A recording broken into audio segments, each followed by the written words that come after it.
माणूस बदलला पाहिजे. राज्य परिवहन मंडळाची वाहतूक सेवा किंवा नेहमीच्या शब्दात सांगायचं झालं तर एसटी नावाची संस्था ही आता आपल्या चांगल्या परिचयाची आहे.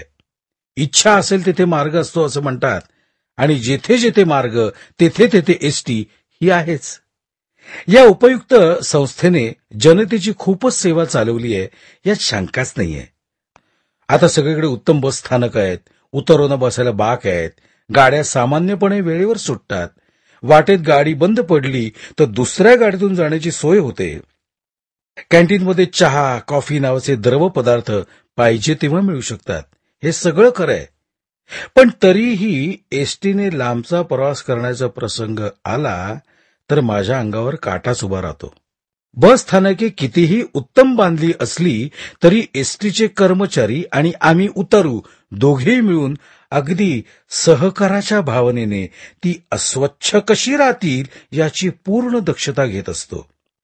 स्वच्छतागृह नावाचे ठिकाण तर काही ठिकाणी इतके भयानक असते हे काही विचारू नका. अशा स्वच्छतागृहात जाऊन अधिक स्वच्छ होण्याच्या ऐवजी आपण अधिक अस्वच्छ होण्याची खात्री असते. त्यापेक्षा निसर्गाच्या सहवासात रमणे हे अनेक मंडळींना मनापासून आवडतं. काही स्वच्छतागृहे तर मी इतकी नामांकित पाहिलेत की वा, तेथपर्यंत पोहोचणे सुद्धा महाकठीण अशी भोवतालच्या परिसरातली स्थिती असते.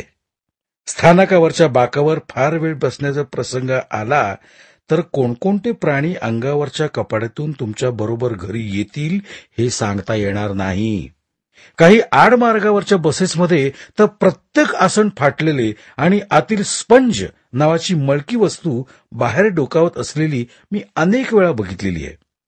काही वेळेला तर 3 प्रवाशांसाठी असलेले आडवं आसनच्या आसन खाली कोलमडत असतं आणि ते हाताने धरून प्रवाशांना आपला प्रवास आणि सुरक्षितता दोन्ही सांभाळायला लागतात. सरकारी खाक्या सगळा असाच आहे हो. हे सगळे अनुभव मी एसटीमध्ये वरिष्ठ पदावर असलेल्या एका अधिकारी मित्राला सांगतो तेव्हा ते गंभीरपणे म्हणतात, खरंय खरंय खरंय. नाही, तुम्ही म्हणता ते खरंय. याला उपाय एकच आहे. कोणता? माणूस बदलला पाहिजे. जोपर्यंत तो बदलत नाही तोपर्यंत यात सुधारणा होणार कशी? नाही, खरंय. नाही, तुम्ही म्हणता ते खरंय. माणूस बदलला पाहिजे ही गोष्ट खरीच आहे, नाही कोण म्हणतो. पण तो केव्हा बदलणार तरी केव्हा? अरे या देशातली माणसं बदलणं म्हणजे काय गंमत आहे का? त्याला काही शतकं तरी पाहिजेत.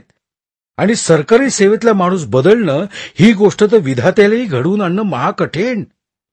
एकदा मला आठवतं, मी कुठून तरी या बसच्या प्रवासात लातूरला आलो आणि तिथून मला सोलापूरला जायचं होतं. निघालो, त्या ठिकाणी तांदूळ फार चांगला मिळत होता म्हणून सामानाच्या बॅगेबरोबरच 5 किलो तांदूळ सुद्धा घेतला. ती तांदळाची पिशवी सोबत होती. लातूरच्या जुन्या स्टँडवर गाडी थांबली. इथे आता बराच वेळ गाडी थांबणार होती. समोरच एक देशी हॉटेल दिसले म्हणून मी खाली उतरलो. जवळच कंडक्टर तिकीट फाडत उभा होता. त्याच्या भोवती उतारांची गर्दी होती.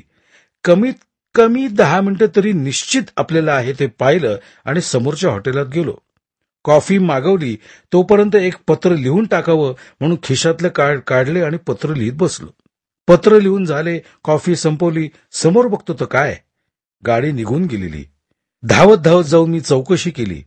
पहिल्यांदा वाटलं इकडे तिकडे बाजूला कुठेतरी उभी असेल, पण नाही, गाडी गेली हेच खरं. अगदी बावळटासारखं मी कोणाला तरी एसटी कर्मचाऱ्याला विचारलं, अहो गाडी कशी काय गेली हो? गाडी? कुठली गाडी? अहो ती हो, आता इथे उभी होती ती. अहो इथं 50 गाड्या उभं राहतात दिवसात. हा ती हो, उदगीर उस्मानाबाद. मी आपलं आठवून सांगितलं. उदगीर उस्मानाबाद, हा ती गेली, आत्ताच गेली. अहो तेच विचारतोय मी, अशी कशी गेली? अहो तिच्या टायमावरती जाणार नाही का? अहो पण मी राहिलो ना खाली. माझी बॅग, हँडबॅग, पिशवी सगळं गाडीतच आहे. आता गेला गाडी बरोबर उस्मानाबादला. ह्या थोर इस्माशी बोलण्यात काहीही अर्थ नाही हे ओळखून कंट्रोलरच्या रूममध्ये मी गेलो. तिथे कंट्रोलर या पदावर काम करणारा महात्मा त्याहीपेक्षा थोर भेटला. भोवताली ड्रायव्हर कंडक्टरचा घोळका होता. त्या गर्दीत खुर्चीवर बसून समोरच्या टेबलवरचे कागदपत्र वाचण्यात तो अगदी गुंग होऊन गेला होता. कितीतरी वेळ मी त्याचं लक्ष वेधून घेण्याचा प्रयत्न केला, पण नाही जमलं मला. बऱ्याच वेळानं त्याने त्रासिक मुद्रा असलेलं आपलं मुंडकं वर उचलून मज पामाराकडे पाहिलं. अहो, माझी गाडी ना चुकलीय, मी त्याला समजावून सांगू लागलो तेव्हा तो माझ्या अंगावर खूप प्रेमाने खेकसला. मग काय करू म्हणता? अहो, असं नाही हो, माझं सामान गेलंय गाडीबरोबर. मग म्हणणं काय आपला? आता या महात्म्याला आणखी कोणत्या शब्दात आपलं दुःख सांगावं हे मला काही कळेना. मी त्याला सांगण्याचा प्रयत्न केला की मी पुढच्या कुठल्या तरी गाडीने उस्मानाबादला जाईन, त्याची काळजी नाही, पण पहिल्या गाडीत माझं जे सामान सुमान आहे ना ते मिळेल अशी काही व्यवस्था करावी. आपण जर उस्मानाबाद डेपोला फोन केला तर ते लोक सामान काढून ठेवतील आणि ते माझ्या हाती सुखरूप पडेल. पण हे ऐकूनही कंट्रोलर साहेबांच्या मुद्रेवर मला करुणेचा अंशही दिसेना. ते पुन्हा खेकसले. फोन कसा करा आणि ट्रंकॉलचे पैसे कोण देणार? अहो, मी देतो, चूक माझी आहे, तेव्हा मीच पैसे देतो ना. मी गयावया करत म्हटलं, नाही तसं नाही करता येणार. अहो, पण का म्हणजे काय? तेवढाच उद्योग आहे का मला? एवढं बोलून कंट्रोलर साहेबांनी पुन्हा आपलं त्रासिक डोकं शहामुर्गासारखं समोरच्या कागदपत्रात खुपसलं. माझी कसलीही दखल त्यांनी घेतली नाही. शेवटी जवळ उभ्या असलेल्या एका ड्रायव्हर साहेबांनाच माझी दया आली. ते म्हणाले, माझी गाडी उस्मानाबादला निघाली आहे, तुम्ही बसा माझ्या गाडीत, पाठोपाठ जाऊ आपण. त्यांच्या गाडीत बसून उस्मानाबादला पाठोपाठ निघालो. तिकीट पुन्हा काढावं लागल हे कंडक्टरने सांगितल्यामुळे तिकीट तर काढलेच, पण या संभाषणाच्या गडबडीत माझी गाडी चुकली आहे आणि माझं सामान पुढं गेलंय हे जवळपासच्या बऱ्याच उतारूंना कळलं आणि ते दयाद्र दृष्टीने माझ्याकडे पाहू लागले. खरं सांगू, फार शरमल्यासारखं झालं हो. शेजारचा एक उतारू चौकस मुद्रेने म्हणाला सुद्धा, काय होतं सामान? गाडीत काय सामान काय होतं? काही नाही हो, एक सुटकेस, एक अटॅची बॅग आणि एक तांदळाची पिशवी. बॅग मिळेल एखाद्या वेळा, पण तांदळाची पिशवी नाही मिळणार, ती गेलीच. बघा तुम्ही. त्याने केलेलं भविष्य खरं ठरलं. दोन्ही बॅगा परत मिळाल्या, पण चांगल्या तांदळाची पिशवी गेली ती गेलीच. तिचा काही पत्ता लागला नाही आणि जे मिळाले तेही सर्वांच्या देखत पंचनामा होऊन, बॅगेतील सगळ्या पदार्थांची यादी वाचून दाखवून, म्हणजे 10 पैशाची तिकिटे 4, 25 पैशाची तिकिटे 10, पोस्टाची कार्ड 4, इत्यादी इत्यादी. आणि मग अर्ध्या तासाच्या वाटाघाटी नंतर मिळाले. काय करणार, माणूस बदलला पाहिजे. तुम्हाला सांगतो, एकदा तर बार्शीला जाण्यासाठी एका स्टँडवर आम्ही सगळे कुटुंबीय मंडळी उभे होतो. बार्शीची पाटी असलेल्या फलाटावर गाडी लागेल म्हणून वाट पाहत होतो. अगदी समोर पटांगणाच्या कडेला एक गाडी बराच वेळ उभी होती.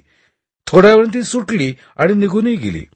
बराच वेळ झाला तरी बार्शीची गाडी अजून का लागत नाही फलाटाला म्हणून मी चौकशी केली. तेव्हा एक कर्मचारी चकित होऊन म्हणाले, भले, बार्शीची गाडी आत्ता देखत गेली की हो, 10:30 मिनिटं झाली. आता तो कर्मचारी माझ्या आधीच चकित झाल्यामुळे मला पुन्हा चकित होताच आलं नाही हो. असं कुठं होती गाडी ती? तिथे समोर नव्हती का? बार्शी बस असं ओरडत होतो की आम्ही सारखं. मी पटकन खालीच बसलो. बाकीच्या आधीच बसले होते. फलाटाला गाडी न लागता ती समोर का लावली होती? आणि बार्शी हे शब्द आमच्या कर्णरंध्रात कसे घुसले नाहीत हे असंबद्ध प्रश्न विचारण्याचे धाडस अर्थातच मला नाही झालं. औरंगाबादकडे जाताना वाटेत एका ठिकाणी गाडी थांबली. मी खाली उतरलो. पाणी पिऊन पुन्हा वर चढताना माझा हात गडबडीत गाडीच्या दारावरून सरकला. दाराचा पत्रा वर आलेला होता, तो हाताला लागला आणि हात थोडासा कापला. रक्त आलं. आता काय करावं म्हणून मी विचार करत होतो, तेवढ्यात एक उतारू प्रेमळपणे म्हणाला, रक्त आले का? वा म्हणजे ड्रायव्हरच्या शेजारी ती पेटी आहे ना प्रथमोपचाराची, ती मागा, आयोडीन वगैरे लावा, म्हणजे कटकट नाही घरी जाईपर्यंत. कसं? मला ते म्हणणं पटलं आणि एसटी मध्ये प्रथमोपचाराची पेटी ठेवल्याबद्दल राज्य परिवहन मंडळाला धन्यवाद देत मी कंडक्टरकडे गेलो आणि हात दाखवला आणि पेटीतील आयोडीनची मागणी केली. कंडक्टरने एकदा रक्त आलेल्या हाताकडे बघितलं, मग माझ्याकडे बघितलं. करतो, व्यवस्था करतो, असं म्हणतो ड्रायव्हरकडे गेला. ड्रायव्हर आणि कंडक्टरचं काहीतरी बोलणं झालं. काय झालं ते मला काय ऐकवलं नाही, पण काहीतरी गंभीर मुद्द्यावर चर्चा व्हावी अशा दोघांच्याही मुद्रा उत्तरोत्तर गंभीर होत गेल्या. थोड्या वेळाने कंडक्टर परत आला. जीवनातील अत्यंत आणीबाणीचा क्षण जवळ आला आहे अशा मुद्रेने जड आवाजात तो म्हणाला, साहेब. काय हो? आयोडीन लावलंच पाहिजे का साहेब? म्हणजे नाही, म्हणजे मला काही उलगडा झालं नाही. तसंच नुसता हात धुवून टाका ना साहेब. पाहिजे तर मी पाणी आणतो. का बुवा?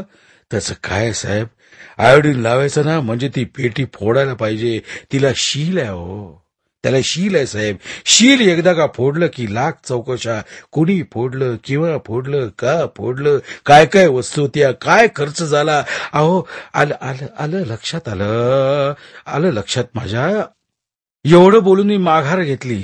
त्याने आणून दिलेल्या पाण्याने स्वच्छ हात धुतला, हाताला रुमाल बांधला आणि मुकाट्यानं गाडीत जाऊन बसलो.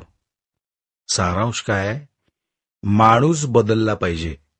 सरकारी माणसं जेव्हा बदलतील तेव्हा बदलतील. तूर्त आपणच बदललं पाहिजे आणि थोडंसं जास्त सहनशील झालं पाहिजे, नाही का?